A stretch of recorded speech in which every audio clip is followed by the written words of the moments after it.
Hello, everyone. This is Roger Marsh for Family Talk. Now, before we get to today's broadcast, some of the content discussed on the program is really intended for more mature audiences. So if you have little ones listening in right now, parental discretion is advised. Today on Family Talk. Well, hello, everyone. I'm James Dobson, and you're listening to the James Dobson Family Institute. If you have been following our work since my first book for families 49 years ago, you know that it's been a pleasure of mine to introduce our audiences to people who are committed to the cause of Christ in one way or the other. And today is going to be no exception. I want you to meet, and you probably already know of him or have heard from him because he's been here on this program before, but he's here with his wife. I'm speaking of Victor and Eileen Marx, who are two of the most courageous, dedicated, compassionate people I know. They are humanitarians, and they go into dangerous places, including North Africa, Southeast Asia, Iraq, Afghanistan, all the places that are troubled around the world, and they put their lives in danger in hundreds of settings year after year for the purpose of reaching out primarily to troubled children, those who have been abused, those who have gone through terrible wartime circumstances. They're the founders of a nonprofit organization called All Things Possible. And it is such a pleasure to have them here with us today. Victor and Eileen, welcome back. Thank you, Doc. To Family Talk. So great to be here again. You've been on the road, haven't you? We have. It's almost like an itinerant evangelist capacity of the different opportunities. And probably the biggest events we've done this year, trips, was back to Iraq and Syria. And my wife and I led our team into Syria proper, all the way to an ISIS confinement camp that had... ISIS? Yes. So when ISIS lost... Why don't you face death in situations like that? They don't like Americans. No, they don't. Maybe it's because I don't feel like I'm some super saint or some bright light. Because we go to places so dark, all you have to be is a spark. And maybe that's all I am, just a little bitty spark, but it draws so much attention. It's almost like Chesty Puller, Marine, said, somebody goes, we're surrounded by our enemy. He goes, well, they've just made it easier, right? So we're so grateful God got us opportunity to go into an ISIS camp. It's a confinement camp. So when ISIS lost their territory, the men either were in prison, killed, or fled, but the women and the children had to go somewhere because they can't hide. So 70,000 of them were put in a prison camp out in the open in Syria, and we were able to make it there. It's not only the number, but what's more staggering is they represented 50 different countries from around the world. And your purpose in going in there is what? We were able to present hope and healing for the trauma many have faced, but we brought our lion and lambs for the kids. Our simple we want to talk about that. Our simple little tools that have prayers. It presents the truth, and really, it's a way to connect people to the gospel who might not ever have a chance. Eileen, this is not just to help children who are hurting and in great trouble. You want to introduce them to Christ. Absolutely. This is really a missionary venture, isn't it? Yes, it is. This is an opportunity for us to be God's hands and feet towards people who are really in such darkness. You're the mother of 5 children. Yes. Most women who have children have one major desire, which is security. Yes. You know that. Yes. Why do you, as a mother of 5, go into situations where there's death and destruction everywhere? I think it's because God gives me a heart for these people. I don't count my life more valuable than their life. And because we do go reach the children, that's the heart of God. He is having me trust him. What condition do you find these children in? Will it break your heart? Oh, my goodness. The first time I went in, I was not prepared to see what I saw, the thousands of children. The first time we went in was the ISIS camps. So these people were fleeing from their homes, ended up in camps. They have nothing. They have dirt to play with, the children. So as a mother, of course, my heart broke for them. And I think that's God's heart. He loves them. Are they orphans, most of them? Most of them are. And in the Middle Eastern countries, if the father's killed, they're automatically considered orphans, even if the mother's still living. So, yes, most of them I don't understand that. They take the children away from their mothers? No, because the father is the one who provides for the family. If the fathers are killed, they're considered orphans, even though their mother's still living. So the widow oftentimes can't provide. So they want kids to stay with the moms, but sometimes they can't. So they just consider them widows and orphans in the Middle East. All right, you arrive on the scene at one of these camps. What do? You can't feed them all. You can't rescue them all. What do you do? Well, the first thing we really try to do is to provide relief for the anxiety and panic they often feel from being traumatized from war, either as a victim of ISIS or in this latest trip into the actual children of ISIS. Some of them have been injured, shot. We'll provide surgeries. We take cases on. We also reach with our Lion and Lamb, with dignity kits for young women.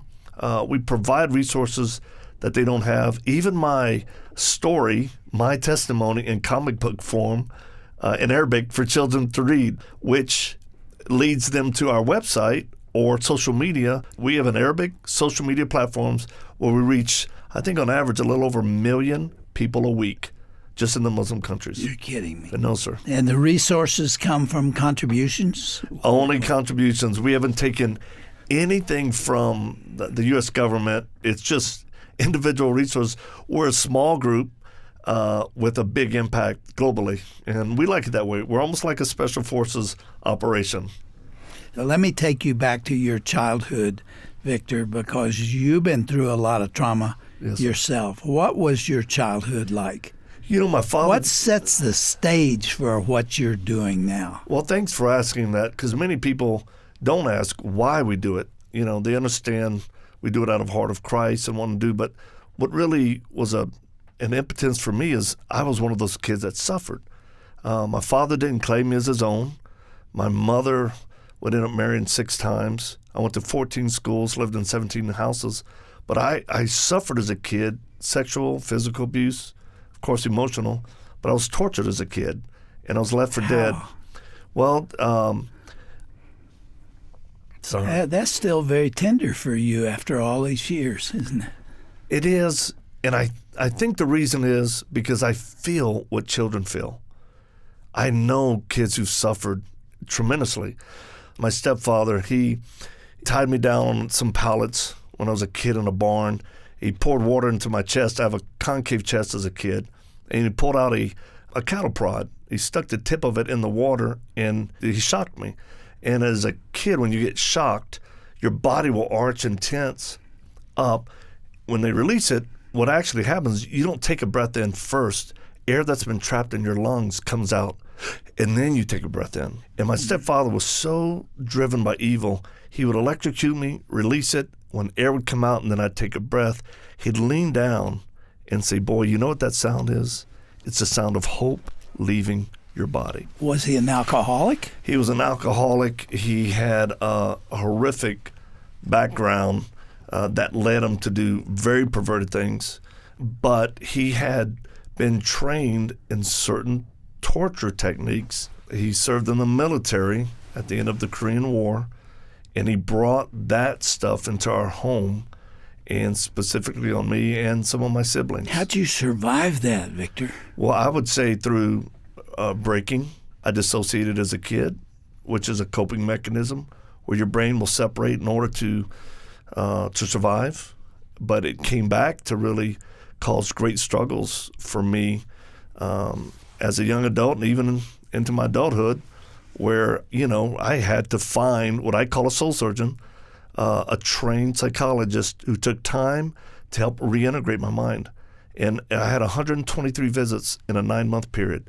And that's after I'd been on multiple drugs. As a kid, I got in trouble, but this really started coming out as an adult. But the one thing I learned is I would never give up. I learned that as a kid. I would not give up. And I think God is the master architect at redeeming what the evil one has meant for bad. How did you find him? Yeah, literally, I was in the Marine Corps, and 6 months before I got out the Marines, my biological dad wrote me a letter.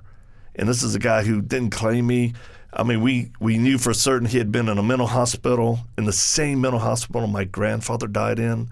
And as a biological dad not staying in contact with me, I hated him because my stepfather would be like, where was my dad? And he writes me, and he apologizes for not being a dad. And I'm in the Marines now, and he ends up saying, I'm sorry, and would you come visit me? I took leave of absence, went to visit him. He brought me to a church, and I heard the gospel in a way that affected me for the first time. And that was June 22nd, 1986. My biological dad had become born again, and then he stepped into my life as a young man. How old were you? 20 years old when we reconnected, and, I got born again. Were you married by then? Not yet. I thank God I wasn't, because I was able to get saved. The Lord started to sanctify, rework me just in time to bring my bride to me. And my dad was my best man in our wedding. You're kidding No, me. so, Eileen, how'd you meet this man? I met Victor through a girlfriend who invited me to church. So I was not a believer, and she introduced me to this young man fresh out of the Marines. Didn't something deep inside you say that's trouble? Yes. Did I know how much trouble? It took over a year for her to realize I was her knight in shining armor. Yeah. It's been a ride of my life. How many years? 31 years. And now, how did you find the Lord? Well, I was invited to the church that Victor was attending, and I was raised Catholic. I mean, with 8 kids in my family, it was something we did just as a religious thing. Every so often we go to church. So I was not raised with the Word of God. You never really had an encounter with Christ. I never did. So going to this church where the Word of God was spoken, it took me 4 months of sitting in and listening to Bible studies to hear that Jesus loved me, and then he died for me. So it was four months after. Did you have a sense of low self-worth also? Did you go through some of the same things? No, I think I had just a void. I did not have peace. Yeah. I was driven to achieve and conquer, and that's how I thought that's where my value was. But it was really when Jesus became so personal to me that I could not reject him anymore. And I didn't even know I was rejecting him. You know, people who are listening to us now who are perhaps driving down a road in the freeway and have no peace in their lives, have no idea who this person, Jesus Christ, is. What a shame that they don't know the peace that he gives. Yes. It's unspeakable. It's indescribable. It is. And when she heard that Christ would be her Prince of Peace, that's really one of the things that hooked her. Yes. And even though I was born again 6 months ahead of her, her faith and her growth has inspired me. Just what you said. Why would this woman want to go to Iraq or Syria or get a safe house there, live there for a time? And she said, honey, girls that you're going to help, you can't hug, but I can. Yeah. And they'll need hugging. And I'm like, gosh, honey, but she goes, well, what's the worst that can happen? We die? I'm like, yes. And she goes, well, then don't we win? And that's really her faith. And I remember before we went the first time, you actually prayed for us. We were here visiting, and we told you what we were going to do. And, I mean, we've been friends for a while, and you took the time to pray for us. The most incredible. I actually recorded it because I wanted to listen to it. And I'll never forget you said, what a privilege to be persecuted or to die for our faith for Christ, if it comes to that. And that actually strengthened and comforted us. And I don't know if I ever said thank you for that. How many years ago was that? That had to be 5, yeah, because that was before the first time we ever went in. And we held on to that prayer because it meant that much to us. That really touches me because I know what you were heading into. I know what it has meant to you. You've had PTSD, haven't you? I have, yep. I had it from childhood events and then worked through that, and then subsequent traumas of ISIS shooting at you or trying to kill us, or my family and I in Iraq having to hide for 3 days because they were targeting us because of our work. Have you seen a lot of death? I have, and suffering. Combat situations? Yes, sir. How long were you in the Marines? I served in the Marines for a 3-year stint under President Reagan, but actually didn't see combat during that time. It was during our time as high-risk humanitarians, missionary work, that I saw really intense fighting and battles that put me and a team and colleagues there trying to help women and children escape from ISIS or be set free. And we've lost people close to us in fighting, and that's hard. I said in my introduction that I don't know anybody like you. I really mean that. I've never seen anybody who has done what you've done and have done it with such passion and disregard for your own lives and commitment to others and the cause of Christ. I want to read just a little bit of your bio, Victor. A former U.S. Marines as a weapons instructor and an expert in competitive shooting, trained many groups of individuals, including law enforcement, CIA, Navy SEALs, Marine Recon Rangers, and special military personnel from the Army Delta Force, worked with NFL players, has a 7th degree black belt, was awarded the Black Belt Instructor of the Year twice, awarded for his act of bravery from the Honolulu Police Department and the City Council. There's stories behind every one of these, which is the highest honor given to civilians. Victor, what drives you? You're an unusual person. Where does that come from? I'd say low IQ, and I'm too afraid to stop. It's not low IQ, I'll tell you that. What I survived as a kid turned me into a warrior that wanted to do right, that wanted to help those in great need. And, God's been faithful to bring incredible men and women into my life all through my journey to help me. I've just finished speaking at 3 military bases here in the U.S., right? Mm-hmm. I speak multiple days helping them learn resiliency and leadership. And As a civilian. They bring me in, and it's quite the honor. But one of the things I tell them is, it's like C.S. Lewis talks about, the hardest things in life God will change and use to help an ordinary person do extraordinary things. And I'm just an ordinary person.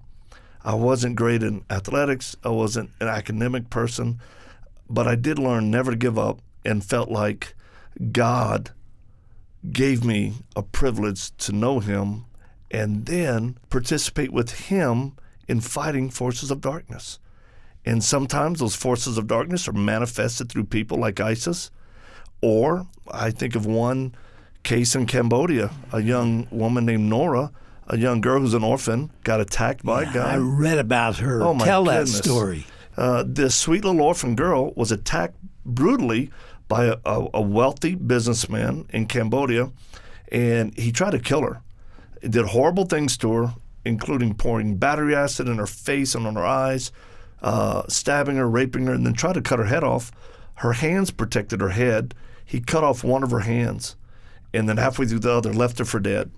So our team, because we have a safe house in Cambodia, found out about it, went and literally had to rescue her out of a clinic in the village where she would have died, brought her to Phnom Penh, put her in a hospital, and we provided 3 life-saving surgeries. I wired $40,000 down there. I said, get her surgeries, save her life. And this guy found out she was still alive, sent 3 guys to kill her. And the way they gave themselves, we realized it was when they tried to get in the hospital, we had moved her to a higher floor and put armed security on her, right? Because our team lead there, Holly, said, Victor, my spidey senses are going off. Something's wrong. So we moved her to a higher level, put security on her. Those 3 guys came and said, her dad has sent us to check on her. She's an orphan. We knew instantly they were there to kill her. So we protected her from that, and then by the goodness of God, brought her to our safe house, tended to her emotional health. She's a Buddhist. Never tried to force our perspective or faith on her, but she lived there for a couple of months. We did surgeries, and then after a few months, guess what? She accepted Christ. She saw the love of God. And then we flew her here, and a good friend of ours, Mark Geist, who was actually one of the key people in the movie 13 Hours, the Benghazi situation. Mark found out about her, and he said, hey, man, I've got some friends in Massachusetts that run a clinic, and they want to provide prosthetics for her hand. Really? And we were able to get 2 hands for her. She's got a regular hand and a little clipper, a little hook hand. And I said, can y'all put a flamethrower in there in case this bad guy comes up again so she can toast him? But this sweet Nora came to the U.S., stayed here a month, actually spoke at universities talking about her trauma with this horrible, brutal attack, and then also God's faithfulness. And she's back in Cambodia. People can see her story on our website. We put a little film on there and then track with how God is using her in our ministry now. And this is all within the last 6 months. But her passion and her faith, you see it in her eyes, you hear it in her tone, and the joy. She says that when she was being attacked, this light she spoke of, she was blinded because of the battery acid. She said she saw a light and followed the light, and she felt a hand pick her up off the ground. And she said, God, if you're real, just please help me. And she speaks about this. Nobody can take this story away from her. And it led her to a place where she was able to get help. And this protection we speak of is that God kept her alive. What the enemy meant for the worst, to kill her, God kept her alive, and now he's redeemed it. You know what? She says this, Doc. She goes, my life was horrible before all this. And then when it happened, my life got better because now I know the Lord. No kidding. Eileen, these stories that you all have lived out have been deeply meaningful for you personally, haven't they? Yes, they have. Describe how. These people, these children, all of them are innocent. They're innocent victims of either war or abuse, and they don't have a voice. They don't have a means to protect themselves. And I look at them like my own children. It's very moving, and, if the Lord were here, he would go after these children too. He would protect them, and so he's just called us to do this. We're just 2 people here that will say, we'll go, Lord. And we know that when our time is up, so we don't have to worry what happens. Well, Eileen and Victor Marx, it's such a pleasure to have you here, and we've just started. You're doing so much in many parts of the world. You have 3 major projects you're working on. I want to hear about those. Let's just keep going, and we'll let people hear tomorrow what we're about to say. Is that okay? Sounds great. God bless you all, and I ask our listeners to be in prayer for this very valuable work.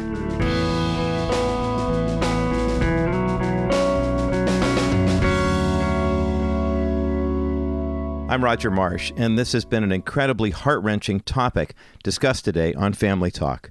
So many families around the world are broken and hurting because of war, famine, or natural disasters. Thank God for the bravery and faithfulness of people like Victor and Eileen Marx. Their testimony and ministry was so inspiring to listen to today. You can learn more about their missionary and humanitarian work when you visit our broadcast page at drjamesdobson.org. There you'll also see what you can do to support their cause, specifically their Lion and Lamb campaign. That's drjamesdobson.org, and then go to the broadcast page. Thanks for listening to the first part of Dr. Dobson's meaningful discussion with Victor and Eileen Marx. Be sure to join us again next time to hear the remainder of this interview on tomorrow's edition of Family Talk. This has been a presentation of the Dr. James Dobson Family Institute. This is James Dobson again. As we close today's program, I just want to thank so many of you out there who make this broadcast possible with your contributions. And I want to tell you how much your generosity is appreciated. Parents want to offer their children every advantage, but a few disadvantages may not hurt either. Here's Dr. James Dobson, for Family Talk. Personal defeat, feelings of inferiority, or handicaps of one kind or another can either paralyze a person or drive them towards success and achievement. In fact, one famous study reviewed the home backgrounds of 400 highly successful people whose names you would recognize. Surprisingly, 3/4 of them came from troubled, dysfunctional families, and fully 25% had physical handicaps. Not everyone who goes through difficulty will react this positively, of course, but what set these individuals apart was their ability to compensate. Refusing to drown in a sea of inferiority, they said to themselves, "I can achieve adequacy through success if I work at it." Apparently, the stresses they experienced gave them the motivation to rise above the limitations and hardships that they had experienced. Since we can't insulate our kids from adversity, the least we can do as parents is help them make the most of it. We can motivate and equip them to compensate by creating opportunities for them to seek out and develop their strengths. And the time to do that is during those middle years of childhood before the storms of adolescence set in. To hear more, visit our broadcast page at drjamesdobson.org.